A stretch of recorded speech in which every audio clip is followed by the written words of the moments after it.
Assalamualaikum warahmatullahi wabarakatuh, sahabat akupunktur Indonesia. Jumpa lagi. Tema kali ini adalah meridian dan organ hati part 5 dengan subtema yaitu gangguan pada fungsi hati. Kita mulai dari gangguan fungsi hati secara Western medicine dan kemudian saya sertakan bagaimana pemahamannya secara Chinese medicine. Baru kemudian pada episode selanjutnya akan kita bahas bagaimana gangguan fungsi hati menurut Chinese medicine. Dari lebih 500 tugas hati, beberapa di antaranya adalah membantu pencernaan, yaitu membantu metabolisme karbohidrat, protein, lemak, lalu detoks, penetral racun, melawan penyakit, penghasil hormon, menyimpan energi, vitamin, mineral, serta menyaring dan membersihkan darah. Ada banyak jenis penyakit hati.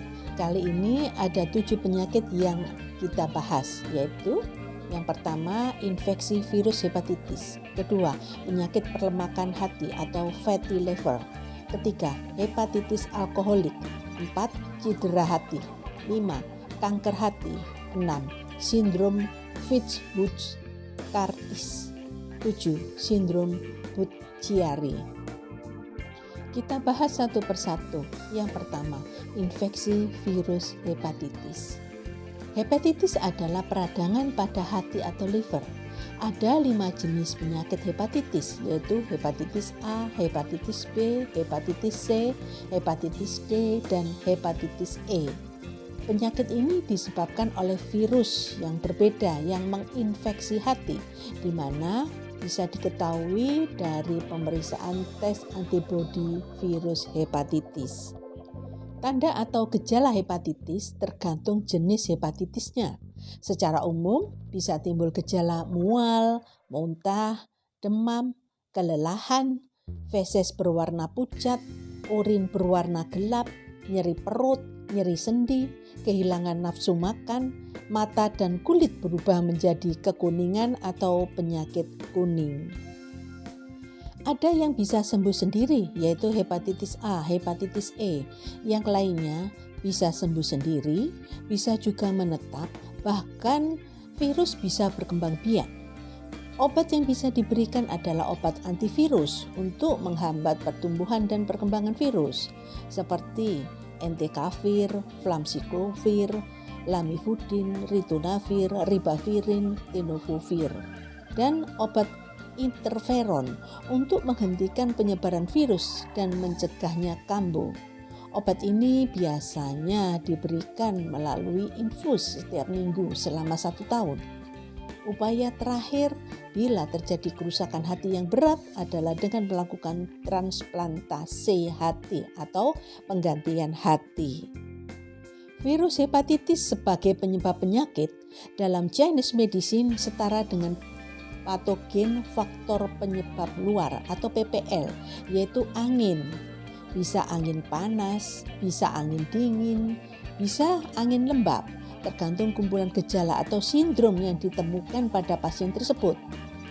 Mengapa dalam Chinese medicine virus hepatitis setara dengan patogen angin? Ya, ini bisa dipahami karena dulu belum berkembang ilmu laboratorium untuk mencari jenis kuman sehingga dianggaplah sebagai angin. Tetapi meskipun saat ini para terapis akupunktur sudah mengetahui dunia western ini karena misal dia juga seorang dokter, tetap saja mengatakan bahwa angin sebagai patogen penyebab.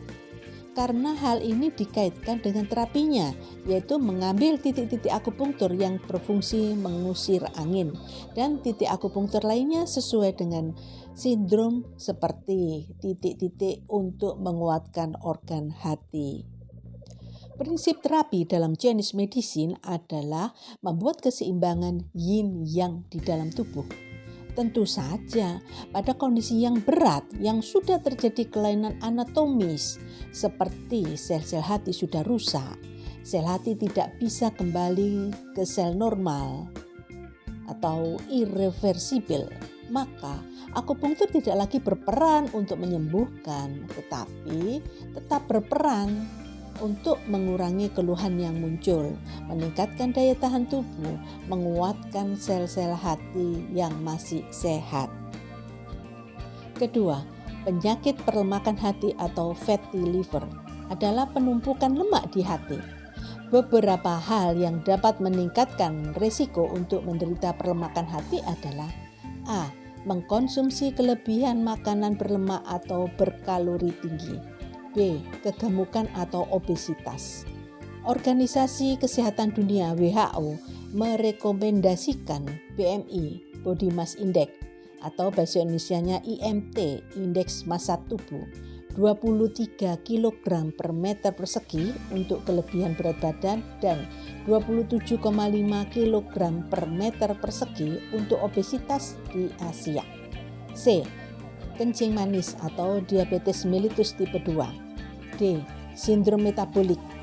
Ini adalah kombinasi antara tekanan darah tinggi dan kadar gula darah, obesitas, dan kolesterol tinggi.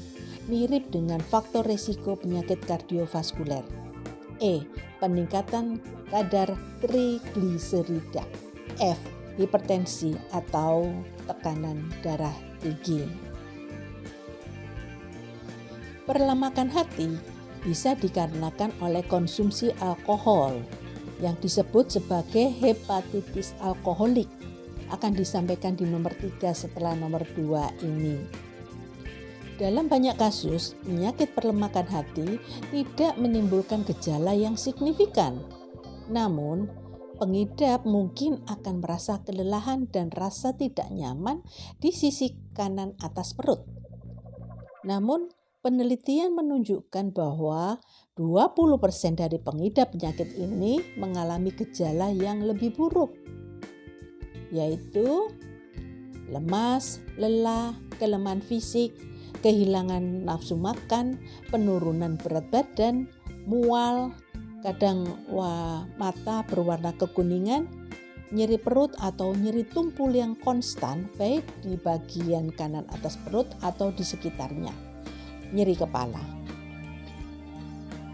Ketika penyakit perlemakan hati sudah berlanjut lebih jauh dan mengarah pada penyakit sirosis hati, maka gejala lain akan muncul meliputi pembesaran perut yang berisi cairan atau disebut asites, kuning pada tubuh yaitu kulit dan mata, perdarahan abnormal misalnya muntah darah. Perlemakan hati non-alkohol mempunyai 4 tahapan utama. 1. Perlemakan hati sederhana. Tipe ini tidak menyebabkan bahaya pada pengidapnya, tetapi dapat terus berkembang. 2. Steatohepatitis non-alkohol. Kondisi ini merupakan salah satu jenis yang lebih serius dan bisa membuat hati meradang. 3. Fibrosis. Tahapan ini menyebabkan jaringan parut di sekitar hati dan pembuluh darah. Meski begitu, hati masih dapat berfungsi secara normal. 4. Sirosis. Tahap ini sudah terbilang parah karena hati mengalami penyusutan dan luka karena peradangan. Kerusakan ini sifatnya permanen atau irreversibel dan dapat menyebabkan gagal hati dan kanker hati. Tata laksana non-alkoholik fatty liver adalah dengan memodifikasi gaya hidup termasuk penurunan berat badan, perubahan pola makan, dan olahraga fisik teratur. Dan yang kedua adalah pengobatan lini pertama, yaitu pengobatan penyakit metabolik yang mendasarinya seperti mengontrol diabetes, hipertensi, dan dislipidemia. Secara Chinese medicine, bila obesitas atau kolesterol tinggi menjadi penyebab perlemakan hati, maka sesuai teori 5 unsur dikatakan bahwa terjadi interaksi patologis antara organ hati dan limpa, yaitu terjadi limpa menghina hati. Dalam ilmu akupunktur tidak dikenal istilah hipertensi, yang dikenal adalah gejala-gejala yang muncul, yaitu pusing, mata kapur, parestesi atau keringgingan atau numbness, pada ekstremitas yaitu tangan kaki, dan tanda lainnya yang merupakan sindrom dari hiperaktivitas yang hati. Maka terapinya adalah mengambil titik akupunktur yang menekan yang hati. Mengenai penjelasan interaksi antar organ, sahabat bisa membuka tayangan yang bertema teori yin yang dan 5 unsur. Penyakit ketiga, hepatitis alkoholik, adalah kerusakan hati akibat konsumsi alkohol yang berlebihan dan dalam waktu lama. Jadi, hepatitis alkoholik bisa disebabkan karena 1. Konsumsi alkohol melebihi batas yang dianjurkan dalam jangka waktu yang singkat, atau 2. Konsumsi alkohol berlebihan selama bertahun-tahun. Hepatitis alkoholik terjadi ketika terlalu banyak alkohol membebani dan mengobarkan hati. Nyeri akibat hepatitis alkoholik dapat membuat perut terasa lunak karena terjadi penumpukan cairan di perut. Terdapat 3 jenis kondisi hati yang berkaitan dengan penyalahgunaan alkohol. A. Perlemakan hati atau steatosis adalah akumulasi lemak yang berlebihan dalam hati. Perubahan metabolisme dalam hati dapat menyebabkan peningkatan tumpukan trigliserida di dalam sel-sel hati. Hati dapat menjadi semakin besar, menyebabkan ketidaknyamanan atau nyeri pada perut bagian kanan atas. Kondisi ini dapat dipulihkan dengan pantangan terhadap alkohol. B. Hepatitis alkoholik atau steatohepatitis alkoholik. Penyakit ini dapat diakibatkan oleh tahap perkembangan dari hati berlemak atau penyebab langsung konsumsi alkohol yang berlebihan.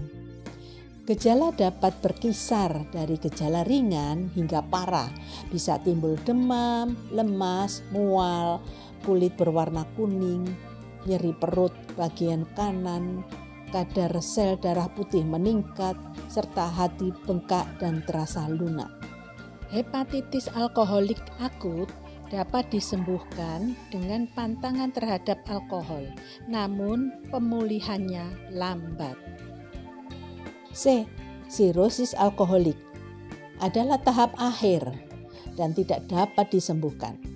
Jaringan normal secara bertahap diganti oleh jaringan parut yang mempengaruhi fungsi hati secara parah. Gejalanya, perut semakin membesar karena asites, demam, kulit terasa gatal, kerontokan rambut, penurunan berat badan secara signifikan, tubuh dan otot lemah, insomnia atau sulit tidur, penurunan kesadaran, cenderung mudah berdarah dan atau memar, muntah darah yang berwarna kehitaman karena pecahnya varises esofagus. Penyakit ini dapat menyebabkan penyakit hati stadium akhir atau gagal hati. Pengobatannya dengan transplantasi hati atau penggantian hati. Sementara itu, perlu mengurangi makanan asin agar asites tidak bertambah. Bisa diberikan tablet diuretik atau tablet peluru kencing pada asites tahap awal. Atau pengeluaran cairan melalui selang panjang yang dipasang di bawah kulit, yaitu fungsi asites atau parasentesis bila timbunan cairan semakin banyak. Secara Chinese medicine, faktor penyebab alkohol dikatakan sebagai faktor penyebab lain atau PP3, yaitu diet yang salah. Konsumsi alkohol akan mengganggu organ limpa. Terjadi defisiensi G limpa pada awalnya yang bila berkelanjutan menjadi darkness atau lembab limpa, dan secara teori 5 unsur terjadi hubungan patologis mempengaruhi organ lain yaitu organ hati, dikatakan sebagai limpa menghina hati. Pada kondisi yang berat yaitu sirosis alkoholik, peran akupunktur hanya untuk membantu mengurangi keluhan saja, tidak bisa menyembuhkan karena sudah terjadi kelainan anatomi. Sudah terjadi kerusakan sel hati yang sifatnya irreversibel, permanen, tidak bisa kembali ke sel normal. Penyakit yang keempat adalah cedera hati. Hati dapat terluka setelah kecelakaan, jatuh, dan trauma lainnya. Jika hati berdarah, biasanya seseorang akan merasakan sakit atau nyeri di perut dan bahu kanan. Mungkin juga mengalami tanda-tanda syok karena kehilangan darah. Pengobatannya adalah mengganti kehilangan darah dan mengobati cedera. Ini adalah kondisi gawat darurat yang perlu penanganan medis, Western medicine. Segera, urgent, yang paling utama. Terapi akupunktur bisa diberikan bila kondisi akut teratasi. Diagnosa Chinese medicine adalah defisiensi darah hati. Penyakit yang kelima adalah kanker hati. Kanker hati adalah satu dari 5 jenis kanker yang paling banyak menyebabkan kematian. Berdasarkan riset WHO tahun 2015, kanker hati bertanggung jawab atas lebih dari 700.000 kematian dari 9 juta kematian akibat kanker. Jenis kanker hati. Kanker hati terbagi menjadi kanker hati primer dan kanker hati sekunder.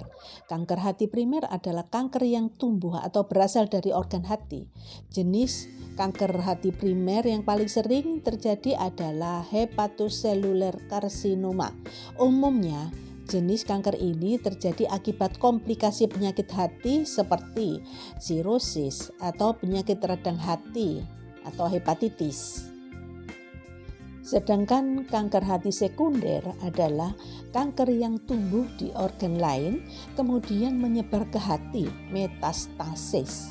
Kanker dari organ lain dapat menyebar ke hati, namun yang paling sering adalah kanker lambung, kanker usus, kanker paru-paru, dan kanker payudara. Sama seperti jenis kanker lain, kanker hati juga terbagi dalam beberapa tahap atau stadium. Pembagian ini menjelaskan ukuran dan tingkat penyebaran kanker.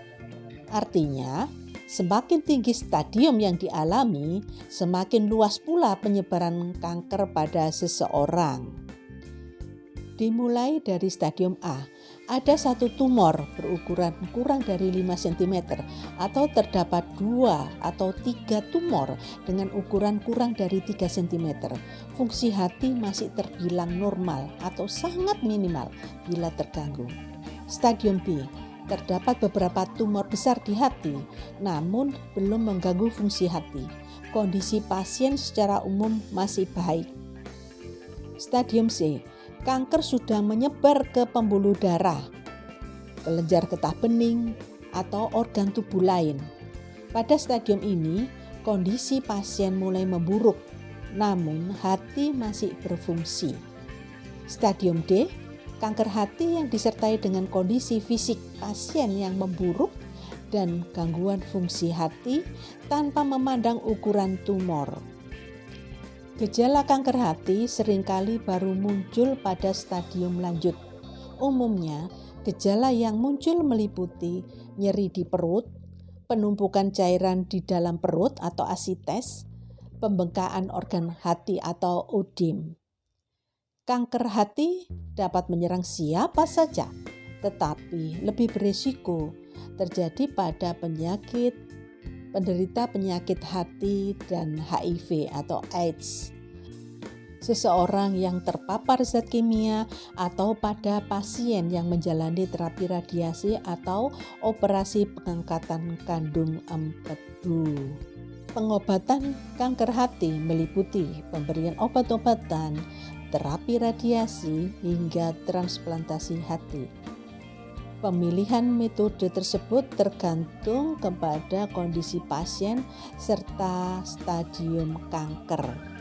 Penyakit keenam, sindrom Pitt-Hughes-Curtis, adalah kondisi langka pada wanita yang menyebabkan rasa sakit mendadak dan parah di bagian kanan atas perut yang mungkin menyebar ke lengan dan bahu. Sindrom Pitt-Hughes-Curtis ditandai dengan peradangan perihepatik yang muncul dengan penyakit radang panggul, PID. kebanyakan pada wanita usia subur. Nyeri akut di perut kanan atas adalah gejala paling umum yang membuat wanita mengunjungi ruang gawat darurat. Bisa juga muncul dengan demam, menggigil, mual, muntah, sakit kepala, dan dalam kasus yang sedikit ada nyeri di perut kiri atas. Tampaknya patogen yang paling banyak menyebabkan keadaan ini adalah Chlamydia trachomatis dan Neisseria gonorrhoeae, penyebab paling umum dari infeksi menular seksual. Metode diagnostik pada sindrom ini adalah evaluasi laparoskopi perut. Tanpa adanya adesi tali biola yang unik antara hati dan dinding perut atau diafragma. Pengobatannya dengan pemberian antibiotik sebagai terapi tunggal atau kombinasi dengan hasil yang memuaskan. Bakteri Chlamydia trachomatis dan Neisseria gonorrhoeae sebagai penyebab penyakit dalam Chinese medicine setara dengan faktor patogen penyebab luar PPL, yaitu angin. Bisa angin panas, bisa angin dingin, bisa angin lembab, tergantung kumpulan gejala atau sindrom yang ditemukan pada pasien tersebut. Pengobatan Western medicine yaitu antibiotik, pembunuh bakteri, penyebab merupakan terapi utama. Akupunktur diberikan untuk membantu mengurangi keluhan, membantu meningkatkan daya tubuh. Diagnosis Chinese medicine adalah angin bergolak di dalam tubuh. Penyakit ketujuh, sindrom Budd-Chiari, adalah kelainan yang jarang terjadi, yaitu kelainan di mana ditemukan penyumbatan parsial, sebagian atau penyumbatan total dari vena-vena besar di hati yang biasanya disebabkan oleh bekuan darah. Gejalanya bisa dimulai secara tiba-tiba dan mematikan, tetapi biasanya timbul secara bertahap. Hati membengkak karena banyak mengandung darah dan bila diraba timbul nyeri tumpul. Cairan akan merembes dari permukaan yang membengkak ke dalam rongga perut. Dapat terjadi nyeri perut dan jaundice atau sakit kuning. Darah yang terkumpul dalam hati akan menyebabkan peningkatan tekanan vena porta. Perdarahan dari vena varikosa di kerongkongan atau varises esophageal dapat terjadi beberapa minggu atau beberapa bulan kemudian. Setelah beberapa bulan, jaundice, kuning, demam, dan gejala kegagalan hati lainnya akan muncul. Pengobatan. Jika vena mengalami penyempitan, diberikan antikoagulan atau obat yang mencegah terbentuknya bekuan, atau trombolitik, yaitu obat yang melarutkan bekuan. Pada beberapa kasus, dilakukan pembedahan untuk mengurangi penekanan pada vena porta melalui jalan pintas di hati. Pengobatan yang paling efektif adalah pencangkokan hati atau transplantasi hati. Pada kondisi yang berat di mana sudah timbul varises atau pelebaran pembuluh vena, berarti tidak hanya terjadi gangguan fungsi, tapi juga ada gangguan anatomi. Akupunktur hanya bisa memperbaiki gangguan fungsi, tidak bisa memperbaiki gangguan anatomi. Maka, peran akupunktur dalam kasus ini adalah mengurangi keluhan, menguatkan hati, meningkatkan daya tahan tubuh. Dalam Chinese medicine dikatakan stagnasi darah hati. Sahabat, demikianlah 7 penyakit hati dari sudut Western medicine. Memulai dari definisi, penyebab, gejala, dan penanganannya. Juga bagaimana pandangan penyakit tersebut secara Chinese medicine. Sahabat bisa menemukan perbedaannya kah? Ya, secara Western medicine, penanganan selalu dari luar tubuh, seperti pemberian obat antivirus, antibiotik, dan transplantasi hati. Sedangkan secara Chinese medicine, penanganannya adalah mengandalkan titik-titik akupunktur di dalam tubuh pasien sendiri yang diharapkan bisa memberi efek terjadinya keseimbangan yin-yang. Keseimbangan yin-yang inilah yang membuat tubuh kita sehat.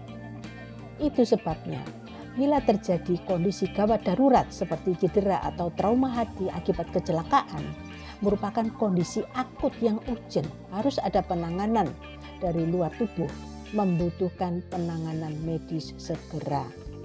Seorang terapis akupunktur harus bisa membedakan kondisi seperti apa yang bisa diberikan terapi akupunktur dan kondisi seperti apa yang harus atau bahkan urgent dilakukan penanganan medis terlebih dulu. Sahabat akupunktur, untuk episode selanjutnya yaitu meridian dan organ hati part 6 akan dibahas gangguan fungsi hati menurut Chinese Medicine. Gangguan ini terjadi ketika aliran ji hati tidak berjalan lancar. Terima kasih, sampai jumpa. Wassalamualaikum warahmatullahi wabarakatuh. Salam Indonesiaku sehat. Yes!